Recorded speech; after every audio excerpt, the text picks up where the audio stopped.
Organizados de Hurlingham. Diga Hurlingham, me dicen Harlingham el otro día. No, eso es Hurlingham. Los que vivimos en Hurlingham le decimos Hurlingham. Bueno, a ver, voy por ahí, ¿no, Ubaldo? Exacto, justamente hay una agenda que marcaron desde Padres Organizados de la idea de reunirse, entrevistarse con los candidatos de los principales partidos que van a competir electoralmente en la provincia de Buenos Aires en octubre próximo. Hablamos de Rubén Sobrero, del Frente de Izquierda, Carolina Píparo, de La Libertad Avanza, Néstor Grindetti, de Juntos por el Cambio, y naturalmente el gobernador Axel Kicillof. ¿Han tenido éxito con todos ellos? Sí. No te creo.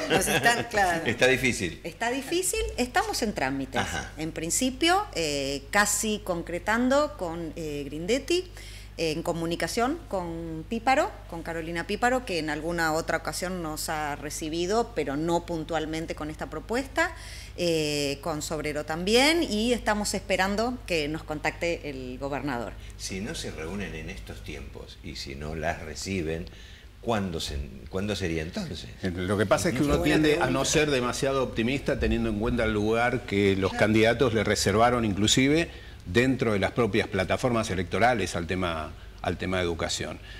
Ustedes, me imagino, Ángeles, desmenuzaron esas propuestas de gobierno y se encontraron con un panorama poco alentador respecto al lugar, a la preponderancia que le dan a la educación, ¿no? Sí, en realidad está muy bien visto hablar de educación. El tema es ver qué se hace, qué se propone y qué se puede llegar a hacer al respecto. La verdad es que nos hubiera encantado, nos encantaría poder hablar con el gobernador Axel Kicillof. En todos estos años, la verdad, no nos ha recibido. Es un momento, ya que son candidatos, es un hermoso momento para escucharnos, para contarnos lo que hicieron y para nosotros contarles la realidad que vivimos, por lo menos en cada distrito, y poder saber qué es lo que plantean para 4 años más. Pero hasta ahora, todo lo que hemos visto en lo que es la propuesta de candidatos es como muy básica. Ahí Laura les va a contar un poquito más, que estaba más especializada en el tema. Pero... Y está sintiendo, además. Y está sintiendo, totalmente. No, la verdad es que con las plataformas políticas en términos generales dejan mucho que desear. Son un grupo de palabras con algunas intenciones, pero no mucho más. Sí, a veces da pena leer la parte de lo que es el bloque de educación, y las propuestas que tienen son realmente muy pobres, y si eso es lo más importante que tienen para decir de la educación o de lo que se quieren ocupar en educación, la verdad que lo que queda después de eso no es mucho. Hay algunos que atienden más a cuestiones netamente políticas, algunas cuestiones sociales, y muy pocos que se enfocan en profundidad realmente en lo que es trabajar sobre la educación y el cambio que necesita la educación, ¿no? Fundamentalmente nosotros como padres organizados, que es esto parte de lo que preparamos y que queremos conversar con cada uno de los candidatos, tiene que ver fundamentalmente con eso. Primero, saber qué importancia le dan ellos a la educación y si estarían dispuestos a declarar la educación como esencial. Es lo primero que nos tenemos que garantizar. En cualquier situación de crisis, de pandemia, de guerra, de lo que fuere, la educación no se puede interrumpir. La educación debe continuar, los chicos deben seguir recibiendo educación. Eso es lo primero que queremos discutir con ellos. Y lo siguiente, una vez que logremos que la educación tenga una continuidad, la calidad educativa es fundamental. Esencial también es la salud, y sin embargo nos seguimos ocupando del Hospital del Niño de San Justo, ¿no? Sí, claro, hay una crisis general de políticas esta crisis públicas, ¿no? terrible. Déjame decir solo esto, no son chicas que se encuentran a tomar el té y dicen, ¿qué vamos a hacer? A ver, vamos a convocarnos, laburan, son madres dedicadas a la educación y fundamentalmente a este aspecto. Cuando vos decías solo hay algunos renglones, en ese renglón también el presupuesto para la educación es bajísimo. Sí, bueno, bajísimo. lo que veíamos era que vos lo decías. Lo que se están reclamando, hace años que se trata de que el PBI, el 6% del PBI esté destinado a educación. Sin embargo, en estos últimos 17 años, una sola vez se cumplió con ese PBI.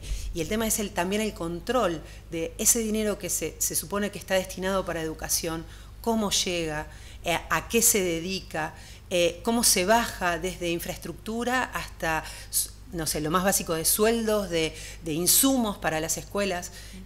Nos ha pasado que nosotros empezamos a poner la lupa en las escuelas a raíz de la necesidad, porque el hombre se mueve por necesidad, pero a raíz de ver que las escuelas se cerraban y que no había insumos en plena pandemia, no había lavandina, no había agua en los baños, o que los baños eran insuficientes.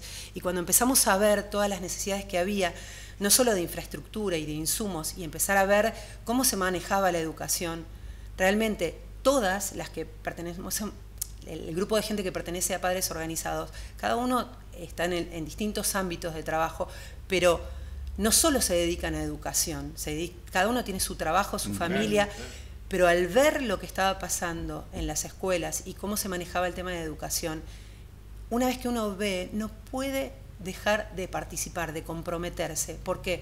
Porque uno ve que nosotros en Hurlingham, por ejemplo, hay escuelas donde recién ahora se les entregó el boletín de calificaciones desde que comenzó el año. El 1 de septiembre recién les entregaron una fotocopia en papel porque consideraban que era lo importante. A septiembre.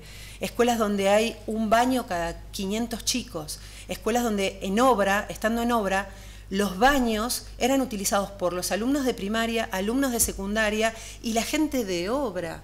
O sea, el albañil que estaba tratando de arreglar las aulas compartía el baño con los chicos de primaria. Entonces, lo que nosotros intentamos es que los papás empecemos a involucrarnos, a comprometernos, a saber cómo es el estado en el que están las escuelas donde nuestros hijos van, cómo son las maestras, cómo bajan, qué lineamientos bajan, pero más allá de eso, comprometerse desde lo más esencial.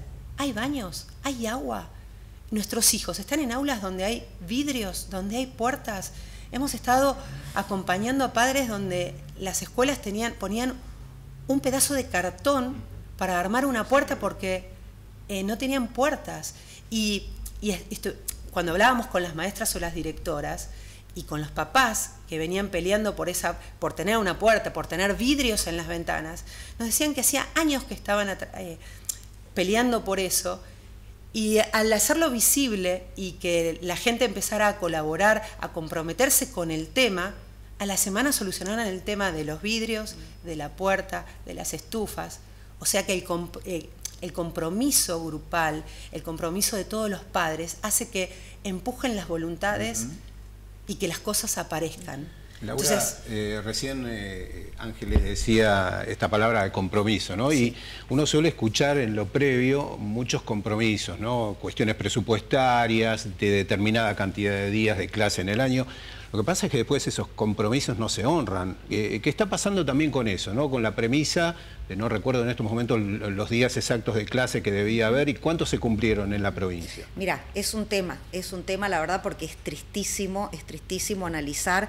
A través de Padres Organizados lanzamos como un desafío donde la gente nos podía acompañar desde ahí, porque la verdad es que es eso lo que queremos, ¿no? Que desde el llano nos traigan la información y nosotros poder acompañar esas problemáticas claro, dentro de lo que podemos. La verdad es que armamos un calendario donde nos fueron reportando y el resultado es que no ha habido una sola semana desde que empezó el año donde todas las escuelas hayan tenido los 5 días de clases. Es tremendo, es increíble, pero es así y es muy triste. Realmente no es algo que podemos naturalizar. Dame un segundo que hago una pausa. Lo que dejó como ejemplo 500 chicos y un baño, es cierto, suena absolutamente movilizante y casi podés decir, ¿qué está diciendo? De verdad, también Laura sumaba, hay 5 baños, pero 4 no andan, o sea que en uno es imposible imaginar además, directamente dar clase. El detalle de que haya trabajadores y estudiantes de distintos niveles compartiendo el baño cuando está especificado que no deben compartir baños, de hecho tienen horarios de recreo distintos los colegios que comparten edificio, para que no convivan justamente en ese momento chicos y chicas de distintos niveles. Obviamente que más allá de la cuestión de la agenda de los candidatos y qué tanto tiempo le brindan a Padres Organizados, me imagino que se trata de gente muy ocupada por lo general, pensaba en toda la historia desde que ustedes empezaron a desandar este camino, ¿no? De tomar esta pelea que en algún caso no los involucra directamente o no las involucra directamente, pero sí como un llamamiento social y de compromiso. Desde ese momento en que decidieron hacer visible esta problemática de las escuelas y demás, bueno, ¿qué han recogido en ese camino? Por ahí es una pregunta amplia, pero sirve quizá para encontrar algunos hallazgos de eso. Bueno, difícil. La verdad es que todo surgió, insisto, por una necesidad. En pandemia nosotros veíamos que era necesario que las escuelas estén abiertas, porque en otros países, si se tenía datos y si tenía información que en otros países funcionaba, todo surgió a raíz de eso. Después, bueno, empezamos a ver que si nos comprometíamos y encontrábamos gente, de hecho nosotros hasta antes de armar Padres Organizados no nos conocíamos, nos empezamos a reunir y empezamos a ver que las problemáticas eran muy diferentes en escuelas públicas y en privadas.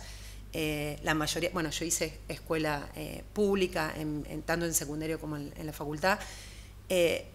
Mi hija hoy va a una escuela privada, pero lo que veía era mucha diferencia desde el comienzo, desde, insisto, infraestructura, que no es algo menor, hasta en la bajada de línea de los docentes, en los temas, en la cantidad de horas que se le dedicaba a la educación, bueno, en muchos aspectos.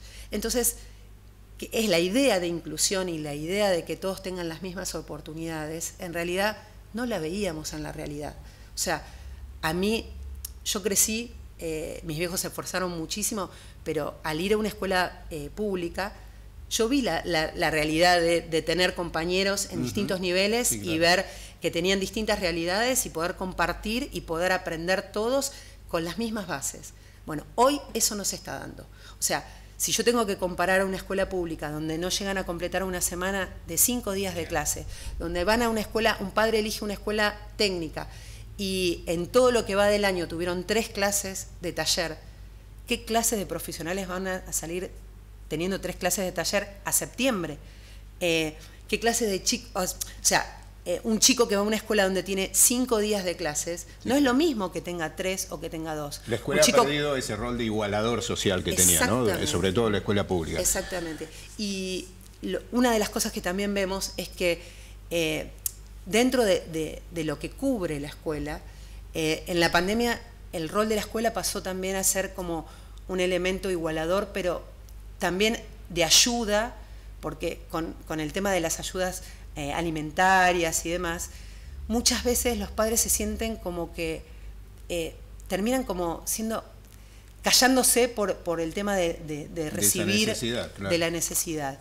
Y muchos utilizan eso para callar.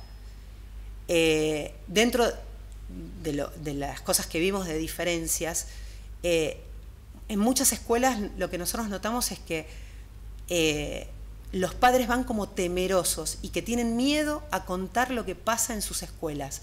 Si se rompe un vidrio, bueno, pero no se pueden quejar porque después se agarran con los chicos o les llaman la atención. Hemos tenido casos donde hemos acompañado a padres, a alumnas, vos nos has acompañado, sí, claro, donde después de denunciar lo de la puerta de cartón, hubo como una persecución hasta de los directivos que hablaban mal de Padres Organizados por haber visibilizado el problema. En vez de buscar la solución al problema, atacaban a los que tratábamos demostrando. Claro, exacto. Claro. Y después lo que pasaba, hemos ido acompañando esas familias desde, no sé, inspección, jefa distrital, regional, hemos pedido audiencias con secretarios de educación, hasta con gente de derechos humanos que la misma directora de Derechos Humanos ha dejado plantada a la familia que venía a reclamar. O sea, con todo el dolor y con todo el trabajito que veníamos haciendo paso a paso, porque esto es, en educación hemos aprendido que es todo orgánico, ¿no? Y dentro de lo orgánico hay todo un entramado político partidario que hace que muchas veces eso no salga a la luz y que las soluciones no aparezcan hasta que hay presión de los padres. Cuando descubrimos que gracias a la presión de los padres las cosas aparecen, por eso llamamos al compromiso de los padres, porque vemos que cuando los padres se comprometen, se unen, tratando de solucionar las problemáticas de cada escuela, cuando los propios padres se comprometen, las soluciones aparecen. Bueno, en este caminito las soluciones han aparecido en este tiempo y por eso no podemos dejar de tratar de mostrar que las cosas se pueden solucionar. ¿Sos optimista, Laura, de acá en adelante? Que sí, yo reflexionaba con este recién, primer encuentro, esta reflexión, algo se allana. Recién pensaba lo que decía Ángeles. La verdad que las políticas educativas en general no son fantásticas, pero claramente lo que más falla es la bajada a la realidad y a cada caso y a cada escuela. Porque la verdad es que vemos una enorme diferencia entre la escuela privada y la escuela pública. Y los dos se rigen con las mismas políticas. Entonces, claramente es una cuestión de decisión, de interpretación y de gestión, ¿no? Y la verdad es esa, en la escuela pública faltan todas estas cosas. Está muy politizada también, claro, y por eso cuesta muchísimo, como decía Ángeles, que los papás se animen, se comprometan, hablen. Algunos ni siquiera creo que tienen la conciencia de que esto es un derecho que ellos tienen y un derecho que sus hijos tienen, el derecho a la educación. Es importante remarcar lo de las cuentas y de las redes sociales de padres organizados como para tener un panorama completo, o aquellos padres cuyas escuelas, cuyos hijos tengan dificultades, hay un buen canal de comunicación y de vínculo para, entre otras cosas, sumar experiencias de iguales, ¿no? De vamos padres. a dar vueltas por ahí en redes y vamos a estar dando... se pueden sumar, obviamente, quien tenga la inquietud y esté mirando. Totalmente. Desde ya. ¿Cuántos son hoy? Nosotros estamos en más de 80 distritos dentro de la provincia de Buenos Aires. Padres organizados en Hurlingham, la verdad es que somos bastante activos. Siempre estamos escuchando y tratando de ver, porque la realidad es, otra de las cosas que nos fuimos encontrando es que llegar a los datos, a la información hoy no es transparente.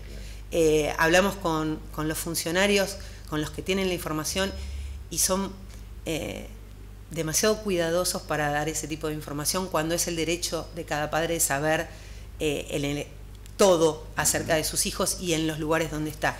Es un derecho de los padres poder acceder a las escuelas. Hoy hay escuelas donde los padres no pueden entrar a la escuela, todavía hoy, como si estuviéramos en pandemia. Entonces, que los padres sepan que tienen derecho a conocer el aula donde están sus hijos, ver el estado de los baños, ver si las ventanas tienen vidrios o tienen puertas. Es elemental y es necesario saber dónde están sus hijos esas 4, 6 u 8 horas que están en el colegio.